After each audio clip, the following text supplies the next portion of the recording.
Oh, hi there.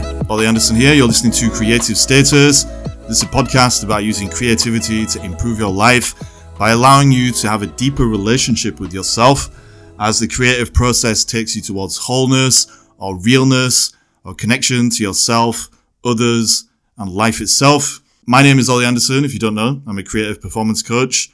Help people to bring more realness into their lives and business. Creativity is the vehicle for doing that. Every episode of this podcast, I interview somebody about life, creativity, what it's all about, how things connect. Today's episode is no different. I'm interviewing Aline. She is a coach and a healer and a writer. She does loads of amazing stuff. And the main theme of this conversation is spaciousness, making space for life to do what life does and for you to do what you need to do, being real. Loads of cool insight. Won't say too much. Hope you enjoy this episode. Here it is. Boom. Oh, hi there, Aline. Thank you so much for joining me on today's episode of Creative Status. I have a feeling this is going to be quite a deep conversation and we're going to go down various rabbit holes and explore various avenues. But before we do, would you like to introduce yourself? So tell people who you are, what you're all about, what you want to get out of this conversation, and anything else that you want to throw into the mix. Yeah, thank you so much for having me on your show, Oli. Super excited to talk to you today. And my name is Aline. I am a spiritual guide, healer, and teacher. And my work is to help people to establish solid foundations for spiritual growth and self-fulfillment, to develop this direct and self-sustained connection with the divine, that we don't need any intermediaries, but we do need to activate a few things in us that are dormant, so to speak. So that is what I focus on, to bring people back to the divine within themselves. Well, that sounds super interesting already. So let's get right into it. So when you talk about these solid foundations, what kind of thing are you talking about? So I have developed in my work and in my personal life 4 pillars, 4 foundations that are spaciousness, love, connection, and devotion. Wow. So I focus on this 4, and there's so many subtopics within each one of them and different practices that we can do energetically to expand each. What I like to highlight here is this concept of foundations, because so much of life is based on things that are invisible, but we don't see. We put so much attention in our senses on what we can see and touch, but all those things are just results of things that exist in more invisible and subtle way. So in the creativity aspect, the table that is in front of me right here, right now, came from a human mind. Somebody had an idea of how they wanted this table to be, and had an idea that became a concept, that became a draft, that became a real product. And the same thing is with love. The expression of love starts within ourselves, and the same thing with houses. Foundations is what support houses. If we don't have strong foundations, the house crumbles. And we don't put enough attention into those things that are supporting everything we create in our lives. Like this is something that I've thought and said loads of times, probably now on this podcast. Like, ultimately, there's a distinction between the world that we perceive and interpret and think we live in, and reality itself. And if you take the world at face value, well, if that world is a product of unreal thinking and unreal emotions, like you've said, that have led people to design or to create things that are a reflection of the disconnection within themselves between, who they really are and divinity or wholeness or whatever else, then it becomes a case of, if you put real in, you get real out. And if you put unreal in, you get unreal out. And a lot of the time, we're running around living unreal lives without realizing, because exactly like I think you're saying, we think that the world is a consequence of itself rather than a consequence of the way we think about it. Something like that. Yeah, that's absolutely true. And most of the times we're unconscious of what we're creating. We're just repeating Mm, emotional patterns. And that doesn't mean we're not creating. That just means we're yeah, creating out of yeah. alignment and creating not necessarily things that are for our highest good. And sometimes we need to crash and have much suffering in life to realize that. Mm, Unfortunately, not everybody has to go down that path. At the same time, I mean, I'm a terrible artist in terms of I cannot draw or anything like that.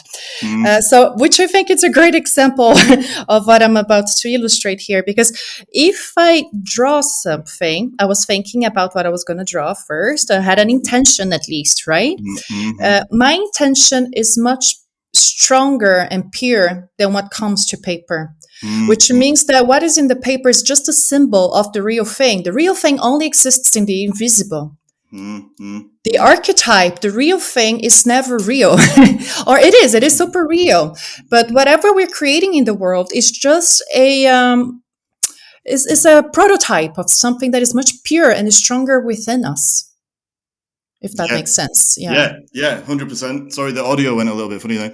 Yeah, so the way that I see it is when we're creating something, and it can be anything, it can be our lives, it can be like a drawing on a piece of paper, like you said, it can be a book, whatever it is, it's not just about us as individuals. And if we think it is, that is when we kind of end up diluting the potency of whatever it is that we create. We stop it from being as real as it possibly can be because we put more of our ego basically into the mix, into the creative process.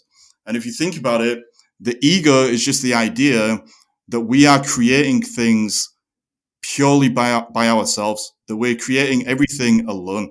But actually, the creative process is more about interdependence. It's about connection between us and life and divinity or wholeness or whatever you want to say. Yeah. And when we do put things on paper or we create whatever it is, we have to be open to allowing things to come into the process that are beyond just our ideas about ourselves. And I know that's a really convoluted way of going about it, Mm. the way I've just described it. But what I'm saying is, if you think that you are responsible for creating everything in your life in the way that where we think that it's just about our ideas and our concepts more than the experience and the learning and the evolution and blah, blah, blah, then we can't create anything real because we're just trying to control the process too much. So, yeah, how does that fit into Mm. your view? Yes, I mean, everything is relationships in this life. There's Yeah, no yeah. such thing that is not relationships. Everything is constantly talking to us, including ourselves, including our hearts, our bodies. There's no such thing as this kind of separation that Mm, we are single individuals. And of course, the relationship starts with ourselves. We are multi-conscious beings. There's a lot of things happening within us. And then mm, we can extrapolate to our ability to listen to nature, to relate at this deepest level with any type of energy or people or in any kind of layer that we would like to go. So mm, understanding this oneness, because everything requires the whole like life is co-creation to a point that everything we do mm. requires the whole of existence to conspire for it to be Yes. possible, like Yeah. just having this table in front of me, how many people were involved to have this? Mm, mm. Like somebody had to go to the tree, somebody cut it, and somebody took care of it, and then somebody designed it, and somebody had to take it to the store, somebody had to work on the store. Like if we start analyzing the amount of operations for anything to exist, we realize like the whole universe has to work for things to Yeah, yeah, yeah. like at the smallest simplest ways. And if we think about everything that this simple table allows me to create, like I can work here, I can write here, I can eat here, I can invite my friends and have a gathering here on this table, like all the Mm, mm, possibilities, like the mm, infinite possibilities of every single object, the amount of life that everything comes with and supports. I mm. just find it absurd. If we allow ourselves to tap into that, the whole universe is with us at every single second. Yes, yes. Yeah. And the only thing that stops us from engaging with that process that is constantly unfolding is our thoughts and ideas about who we are. Like if we Yes.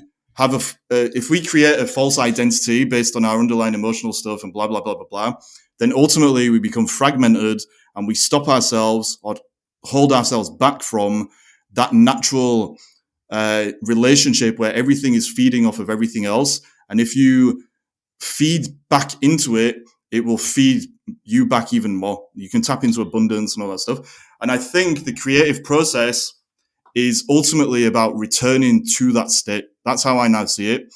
So at the start of a creative journey, we're normally more fragmented than we are at the end of that journey when we've returned a little bit more closely towards wholeness. And the more whole we become, the more I would assume we're aligned with these 4 pillars and the foundations that you're talking about. I think that ultimately is our natural state, wholeness. And the most solid foundation we can have is a real relationship with that wholeness, with that connection to it. So should we break down your pillars like one by one? So you said it's spaciousness, love, connection, and devotion. Was that right? Yes, that's correct. Yeah. I love spaciousness. It is my very favorite one. I just, we live in such a vast universe, and Earth is so enormous as well, like the deserts and the oceans. And somehow, like the heart is spacious as well. If we compare our hearts with our minds, and somehow we manage to create lives that are very busy and cluttered. We go into our living rooms and don't have space to just walk without bumping into something, and that blows my mind because life doesn't happen to us, it happens through us. So we have to make space for it to be able to come in and out. Just as we breathe in and out, just as we create and we receive and give, for me, this circulation of life, when we get stuck, it really harms us. When we are judging ourselves and we cannot allow our creativity to flourish because we are holding it back, we're judging ourselves, we're scared. Or when we also just keep on receiving things, but we never give either, that also creates a weight in our hearts. So for me, life is something that is always flowing. And so many people tell me they want to flow with life. Well, then make space for it to be able to flow. Let things go and let things come in. Yeah. Yeah, wow. So just to keep it simple so we can unpack it a little bit more, what would you say is your definition of spaciousness in this context? In terms of spirituality, I connect spaciousness a lot with purification. It is the idea that we have too much energy clogging us, and it can be mental models. It can be things waiting on our hearts, things we cannot forgive and forget.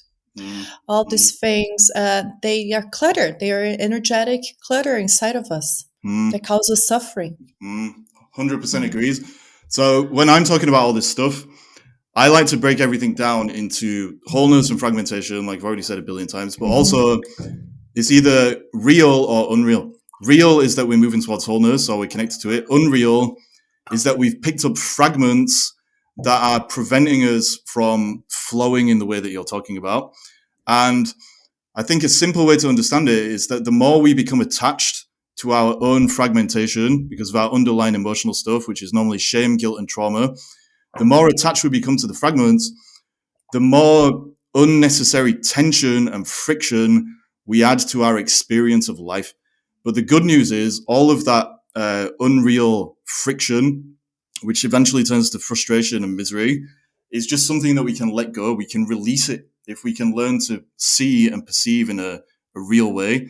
And I think based on what you're saying, perceiving in this real way is that we are seeing the space, like the space everywhere, and we're holding onto all of the stuff that makes it seem like there is no space. So if that's true, how do we start to increase the spaciousness that we experience in our lives?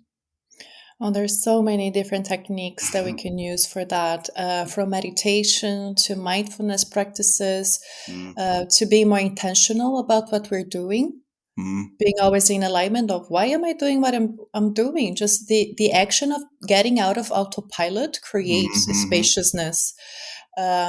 Breathing, deep breathing, pranayama, breath work creates a lot of space in our hearts. relaxing our bodies, creating like mm, this releasing tension and good posture. Because when mm, we are all contracted in our posture, we are actually pressing our nervous system, and we do start getting more anxious. Because our nervous system cannot communicate well in our body. So simple things like posture and relaxing our bodies can have tremendous effects in our mental and emotional well-being. mm. So is a lot of it just getting back into our bodies? So it seems like a lot of your work is it's about getting out of our head, getting away from the mental chatter and all of the, the autopilot hamster wheel conditioning that we picked up, and kind of Mhm. returning just to the presence of our bodies. Or is it a bit deeper than that? No, it goes much deeper than that, in the sense that, well, we're not our thoughts, we have thoughts. We are not our emotions, we have emotions. We are not Mm, our desires, we have desires. And we are not our bodies, we have bodies. mm, So mm, we're clearing these things, clearing the space in our bodies, clearing the space in our minds, just so we can get to our hearts, because that's the place where we can connect to something much bigger. mm, So that's the clearing there, because otherwise we get caught up by this pain here in the shoulder, this other thing there. Like all these things keep just getting our attention constantly. mm, And mm, like allowing those things to stop catching ourselves so much, so that we can mm, drop into the heart. mm, It's kind of getting more like self mastery, so to say. mm. Yeah, yeah, yeah. So normally when I'm thinking about self mastery, it's down to two basic things, I guess. Mastery of like our biological wiring, like our instincts and like our urges and all that kind of stuff. And then also mastery of our social conditioning and like all of the assumptions we might have picked up about what life is, who Mhm. it's supposed to be, blah, blah, blah, blah, blah. And if you can strip that stuff away and master it, release some of the unnecessary tension that we pick up because of our ego shit, basically, then we can kind of relax into this flow that you're talking about. But a question I wanted to ask you is, Mm. do you think is spaciousness the natural state of the universe? So one thing that I've seen in my life is when you get to this point where you understand your inherent connection to wholeness at all times, you realize that a lot of the things that we perceive to be problems in life, or the obstacles or the challenges or whatever else, they only exist as problems because of our interpretations, our judgments of good and bad and blah, blah, blah. And if you can step away from that stuff, well, first of all, the problem kind of dissolves because our relationship to it dissolves. But you see that in the spaciousness or in the whole, everything is just kind of perfectly imperfect. And like, you just have to kind of go with it. And if you can do that, you still might have challenges and stuff in life that you're going to grow through and become purified in the language that you used. Mm. But there's no longer the tension of adding problems, because actually there are no problems, if that makes sense. Well, yeah, there are things happening, and definitely with spaciousness, one of the things is this ability to zoom out. Mm-hmm. When we zoom out, we're creating space. We're Mm. not in this narrow perspective anymore. Yeah, yeah, yeah, So, yeah. so linking to what you said, like when I was saying before, we're not our minds, we're not our bodies, we're not our emotions, we're not our desires. Like this is where all the conditioning is. Mm, And as long as we are expanding as people, as consciousness, then mm, mm, spaciousness is the natural state. mm, But we mm, need to choose expansion, because we can also choose contraction at any given moment. We mm, have free will for that. mm, So mm, that's why we see so much in many humans living in cluttered lives, be it in their bodies, be it in their schedules, be in their homes. mm, We can always choose to mm. not allow things to flow. Yeah, yeah, yeah. Like I think all that contraction in whatever form it shows up, it's an attempt to control life, to resist the flow. So the Yeah. expansion, I would say, is the natural state. Everything is constantly moving towards wholeness. We all, as individuals, have a natural drive to move towards more wholeness, more connection, blah, blah, blah. But because of our fear, because of our emotional stuff, and all the assumptions we picked up about our own limitations and blah, blah, blah, because of all that stuff, we think that contraction or shrinking away from ourselves and from life is going to save us. But that's really just a survival mechanism. And so I would personally say that contraction is never real. It seems real. It seems like that's what we need to do, but it's always a product of our belief that being unreal is going to save us, when actually that's the only problem. Well, I mean, we don't perceive it as unreal, right? We perceive it as very real at that moment that we're actually experiencing it. And understanding this amount of suffering that some people can go through, because what is it that, why they choose contraction? What kind of fear do they have? And there's so many different fears that I find it understandable. Doesn't mean I condone them, but for instance, the fear of the responsibility, because once you expand, you have a lot of responsibility over your life. You cannot victimize yourself any longer. And responsibility is not exactly something many humans enjoy. Many of us have issues with the word work. And this path requires a lot of work on ourselves, and it's not always nice.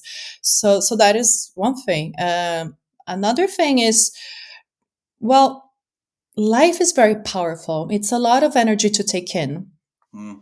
I know many people, I've had many clients who actually struggle with the ability to just accept life to that extent, because it's so big. The amount of energy that we can receive is so big. Light is so powerful in the sense that it overwhelms some people's nervous system. People get literally physically triggered, it's makes them tense. That's why we are so tense, actually. So the ability to relax also helps with that, because to be able to take in life, we need to let it flow, and it cannot flow if we tense up. So energetically speaking, there's this thing, it's very powerful, and we oftentimes don't feel we are that powerful. And understanding that we're so much bigger than whatever we call that is a problem, understanding our dimensions, it's something that unfortunately most people haven't tapped into, to understand how big they truly are. Yeah. I think when people feel threatened or triggered by life, it's almost always because life is ultimately showing them that whatever illusions they carry, because of the identity that they've picked up and conditioned themselves with, those illusions, which are often useful illusions because they help them to feel that they're going to survive in the future and that they're going to be able to deal with life, blah, blah, blah. Life basically shows that those illusions are unreal, that they're untrue. And so we have to let go of them. But if we let go of the illusions, which the identity is founded upon, then we have to go through this whole process of redesigning our relationship with ourselves, reconfiguring our relationship with reality. And it comes down to this thing that I'm always saying, like, the truth will set you free, but first it will piss you off and make you miserable. And for sure. Yeah. And it's about riding through that process. But in order to get onto your second pillar, how does how does all of this stuff feed into the second pillar, which is love? Because I'll let you answer, sorry. But how does the second pillar come into all this? Love here is very different from romantic love or anything that people think about love. Love is consciousness. It is a deeper understanding of the whole picture. The metaphor that I enjoy using for love the most is nurturing, like nurturing a plant. If you have a plant at home, love wants that which it loves to grow and thrive, which means there is a dosage. And love is consciousness. Love is the understanding of the dosage. Because if you have a plant, you know that if you don't give water to it, it will die. But if you overwater it, it will also die. So love is not doing anything your beloved wants, because that is not nurturing of the person or yourself or the relationship. So love can be much, love is super warm, but love can also be much colder than what people expect love to be, because love knows when it's not right, and love can cut it. And love is not always saying yes. Or if you think about a mother taking care of her child, and the child only wants ice cream, the parent has to be able to say no, like, enough, this is not good for you. And this is love. It wouldn't be loving to just say yes. Yeah. I love that. That's amazing. Ultimately, it sounds like what you're saying is it's about balance, or something like you're constantly calibrating the right dose of realness or love that you need to give people. And I suppose I always bring it back to the ego thing, sorry, but if the ego gets involved, that's when you're going to be out of balance. You're going to be saying yes all the time. You're going to be saying no all the time. A lot of codependent relationships are basically built on that principle of a lack of balance because of the emotional stuff people are carrying, something like that. No, for sure. And this also, I mean, love is not only love with others, but love with ourselves, like self love. Some people think self love is cutting themselves slack. And I don't see how allowing myself to have a massage every time I want to have a massage instead of working on the book I want to write is self loving. Because this is not nurturing of my best interest. Yes. Sometimes I might need a massage. I'm not saying it's never good to rest. Sometimes we need to rest. But people are using rest and this excuse that those things are self love as coping mechanisms to not deal with the stuff they actually want. Yes. I am so happy to hear you say that. Like that, it's so true. Like there's so much nonsense out there where people are kind of using these spiritual principles as an excuse to keep hiding from themselves and to keep going back into their own ego stuff and their conditioning. Like, yeah, sometimes you might need a massage, but ultimately the most loving thing you can do is to see the potential either in other people or in yourself and to then find ways to move towards that potential. If that potential is more wholeness, more realness. Absolutely. And the hardest thing here in practice for many people is to accept that there's no such thing that is always loving. Love changes situation by situation. What will support that to thrive changes situation by situation. So there's no such thing as if I always do this, like love has to be like that. Like no, love discerns between what is best situation by situation. Yes, it's ultimately it's meeting people where they are, but also understanding, you know, where have you been, where are you going, and it's I know like past, present, future, like they're just concepts, and ultimately it's always now. But actually, when we've been real, we can mold now so that we're moving towards the future that we want. And because everybody is constantly on this journey we keep talking about of moving towards more wholeness, more expansion, the way that love will show up in their lives or the way that they need to receive love is going to evolve as well. Because one moment you might need nurturing, another moment you might need a kick in the ass or some motivation, whatever it is. And it's about being able to adapt in that way, because real life, reality, it's not static, is it? You're 100% right. So if your ideas of love are static, well, you're going to stagnate, basically. Yeah, exactly. The only constant is impermanence. So that applies to everything. Yeah. And it's unloving to expect things to stay the same. Yes, for sure. Yeah. That is fear-based, which is the exact opposite of love. Yeah. Yeah, it's control freakery. So we've done the spacious thing. We've done the love thing. This third pillar that you've got is about connection. Yes. So can you elaborate on that a bit, please? Connection exists in multiple layers. So starting with self-connection, the understanding of what we value, what we want, what we really long for. I see many people looking for clarity as if it was a mental thing, but clarity is a result of self-connection. The more you know yourself, the more you know your next step and what you want, and you can honor that. And then we go to relationship with everybody around us. So connecting to our families, our friends, the more we can connect with ourselves, the better we can connect with others, because the more we develop self-compassion and self-understanding, the more we can offer that to people around us from an authentic place, from understanding, from relating to people suffering and accepting things for what they are. And then we have connection with nature, connection to the trees, to the elements, and also connection to the divine, to energies, to anything more abstract, so to say. Yeah.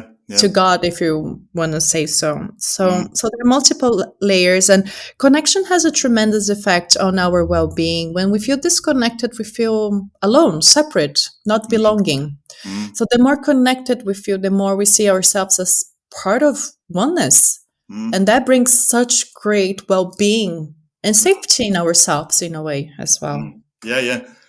I think most mental health problems, anxiety and depression, are often caused by that disconnection.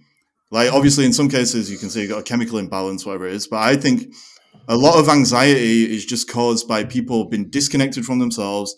So they create an ego version, a false version. They put that false version out into the world. And because it's not real, they keep getting this kind of negative feedback constantly from reality, which makes them anxious. And in relation to depression, I think often what's going on is they've taken themselves out of this natural flow towards wholeness that we keep talking about. And when they stop moving, that's when, they become low energy and disconnected from life, because the movement, even though it takes energy, it also charges you up. And so if you choose a real purpose for yourself, then, you're not going to be anxious, you're not going to be depressed.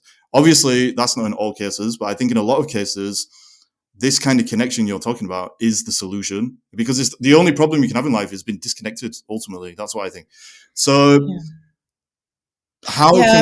Sorry. So I was just going to say, how can people, reconnect if they've become stuck and all that kind of stuff? Like, how do they reconnect to themselves and life and reality? They're quite different ways. Depend. Like, so for some people, it's easier to begin with nature if they are having a lot of issues. Just going more to nature and recovering the sense of everything is fine, because disconnection many times come from a crazy amount of fear.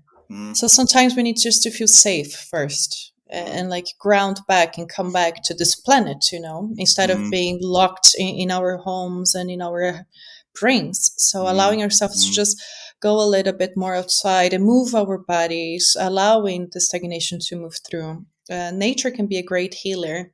And then developing more the self-compassion, how we are talking with ourselves. If we're judging ourselves too much, what is it, our self-dialogue? Because we cannot be loving with people if we're not being loving with ourselves. So we do need to work with our own connection, and just say nicer words to ourselves, be better friends to ourselves. So cultivating that, doing things that we love. Where do we find the fine line between self-compassion and, not judging ourselves and all that stuff, but not lapsing into that mindset we were talking about a few minutes ago, where we think we're being compassionate towards ourselves, but actually what we're doing is we're just making excuses, or we're playing the victim, or we whatever, so that we don't have to push through our, I guess, perceived limitations, and grow real. Do you know what I mean? So if we get in, how do we calibrate that? So this is about developing discernment, which we can use for this and for many other things, actually, like just differentiating between our excuses and our reasons. And we do this through spaciousness, actually, because we need to develop those perspectives. We need to be able to zoom out and create space to see them. So the foundations are actually quite interrelated in a way. They're supporting each other to exist. No, you're right. So I think it's like I said a few minutes ago, like, reality is constantly giving us feedback. And if we feel a lot of friction in our lives, we feel a lot of frustration, we feel miserable, whatever, it's a sign that we're not being spacious enough, basically. We're adding a lot of unnecessary mental friction, tension, fragmentation. And that ultimately is just feedback. It's a sign that we need to make changes. And if we're being compassionate in the right way, then we're going to keep moving, we're going to keep expanding, we're going to keep evolving. If things go wrong, well, we're not going to beat ourselves up. We're going to get up again and keep going, blah, blah, blah.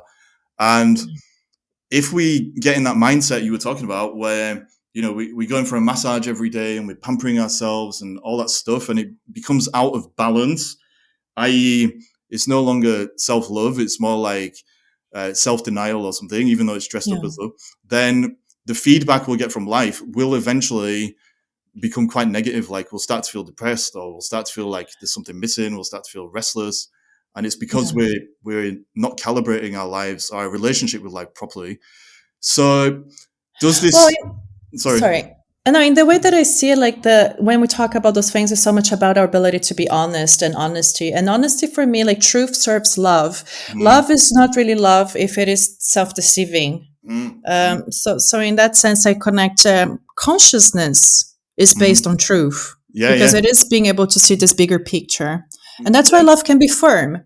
Mm, So again, like if we mm, understand what love is and what it brings, mm, then we mm. cannot really lie Yeah, in to that extent. yeah, totally agree. This all comes back to the truth ultimately. There's the thing that the hippies used to say in the 70s: love is God is truth, or truth is God is love, or whichever Mm, combination you throw in there. It all comes down to the truth. And you're either mm, moving with the truth and trusting the truth and allowing the truth to live through you in the way that you talked about, or you're mm. not. And if you're not, then that's when you're going to feel miserable and have a bad time.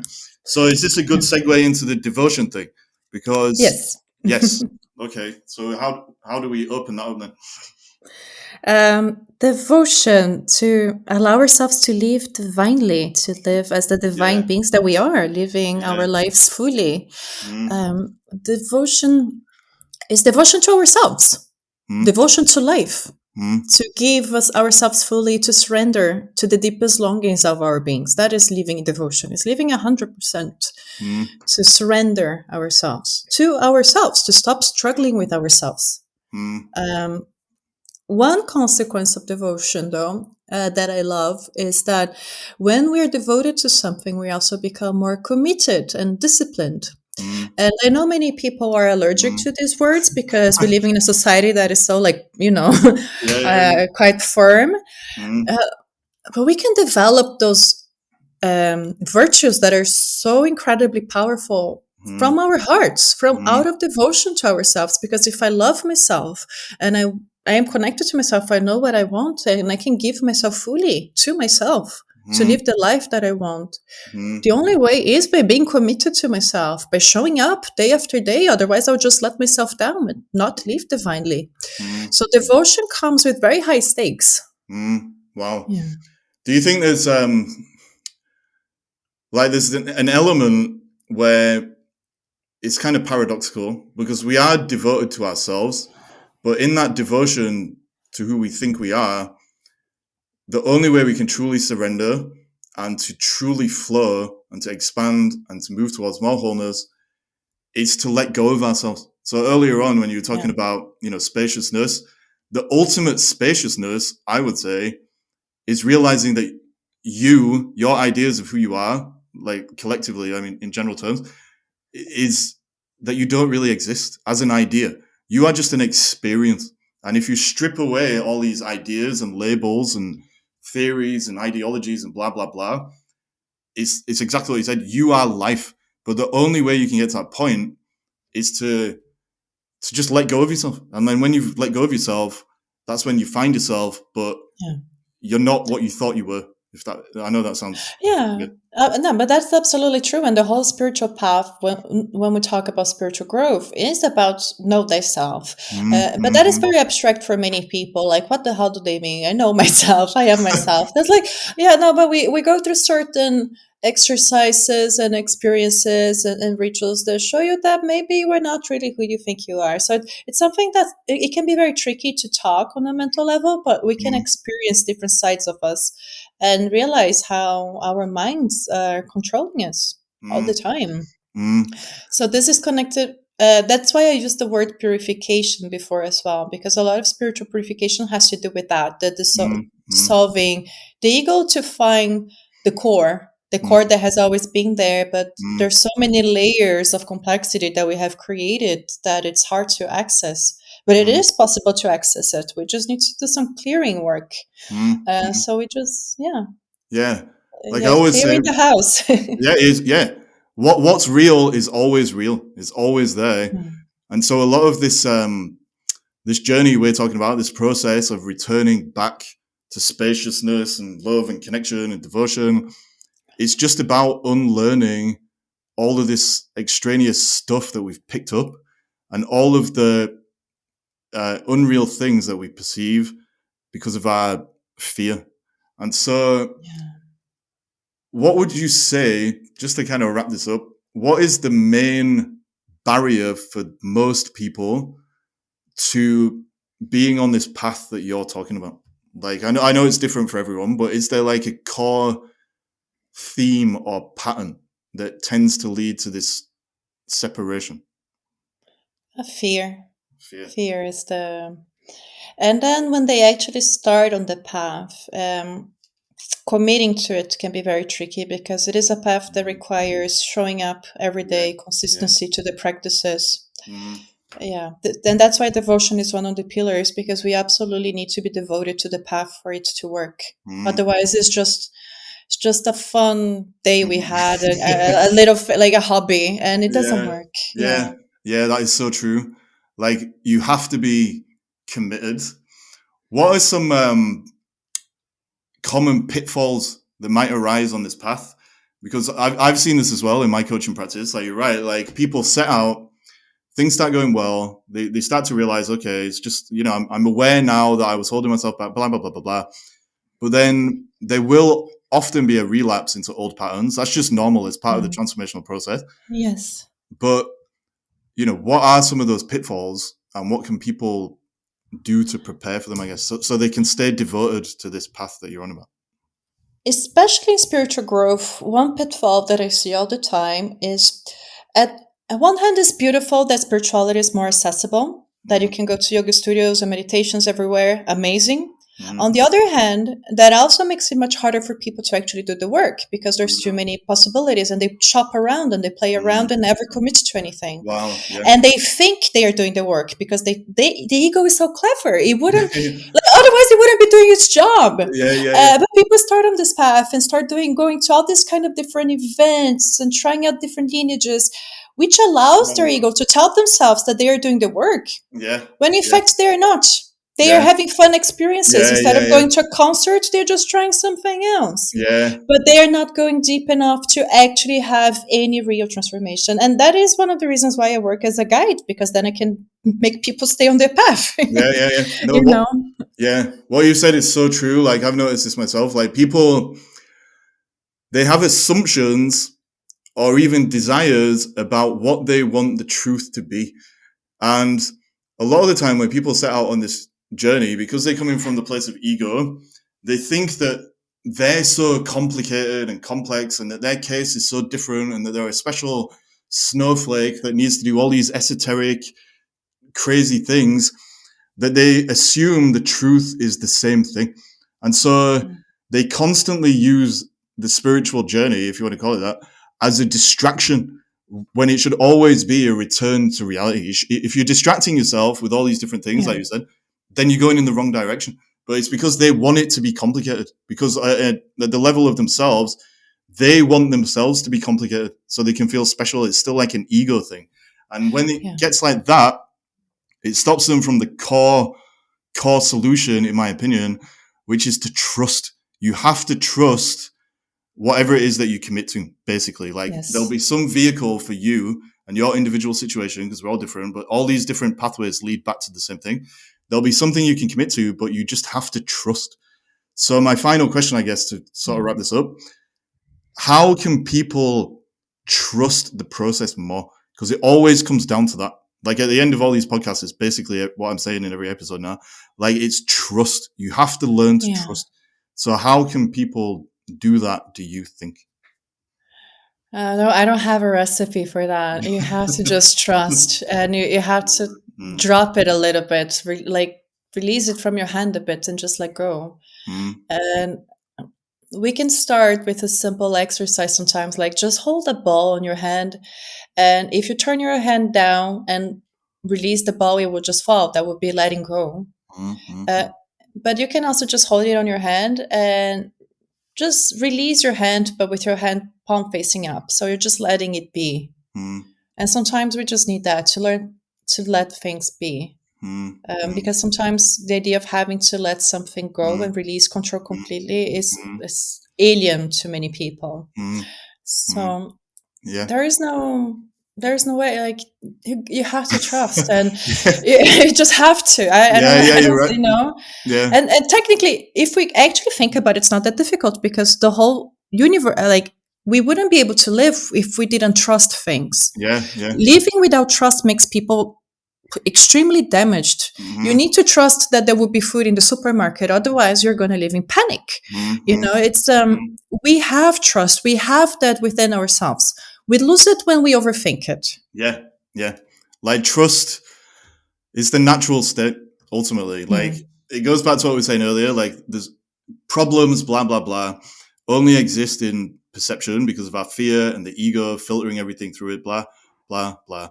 And when you step back, you realize that anytime you're not trusting, anytime you're forcing things, anytime you're trying to assert your individual separate will on life, then you're not trusting. And so you're not being real, because reality is just one big relationship, having a relationship with yourself. And so all you can do is kind of go with it. And I totally get what you're saying. Like, all you can do is trust. Like, you can't really explain your way into it because it doesn't need an explanation. It's just something that you do. Like, it's all you can do. Like, when it gets to that point, you realize, oh, okay, that's basically it. I'm going to trust because that's it. There is no other way. So, yes. Aline, we've covered a lot of stuff in this conversation. We went through your 4 pillars: spaciousness, love, connection, devotion, all this other stuff we just said. How would you sum up this conversation? Have you got any final words of wisdom? And can you also let people know where they can find you if they want to work with you as a guide, or, I don't know, to read your books or any of that stuff? Yeah, so for me, spiritual path is all about coming back to our hearts. And for that, I'd like to say the mind shouts and the heart whispers. So create spaciousness so you can hear the whispers of your heart. Mm-hmm. And the mind is busy and the heart is so spacious. Mm-hmm. The mind wants everything and gets confused, and the heart is very clear with what it wants, and it's so much simpler than it might seem. So I'll leave you with those thoughts. That's awesome. So maybe, sorry, just like the trusting ultimately is about getting back in your heart, maybe. Yeah, we can put it that way for sure. That's beautiful. Okay. And you can find me on my website, alineram.com.